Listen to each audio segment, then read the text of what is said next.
بالکل اته چې مخامخ څنګه تاسو په ویډیوګانو کې وګورئ کنه انداز هم مخامخ هم دی ګوش انداز هم مسکاو هغه دا شی راوړي ما ته ډېر سامان سړی خرچه کوي وره 15 ورځې مې دلته وته تیرې کړې دي سو 15 ورځې مې سره پښتو کې وایا 15 ورځې مې دلته وته تیرې کړې دي ودونو دي جزاک الله برباد نکړم د بچا په بچا ہے ژوندونه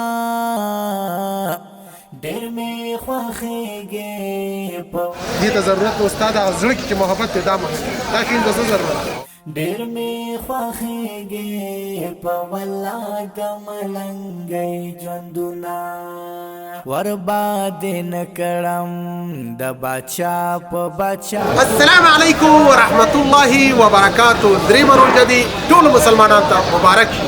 الله دې قبول کړي د ټول مسلمانانو سره. الحمدلله دا دسترخوان د پیوازانو دپاره د مختلفو ولایتونو څخه مریضان راوړي او پیوازان دي دلته د دوی پر موږ حق جوړېږي.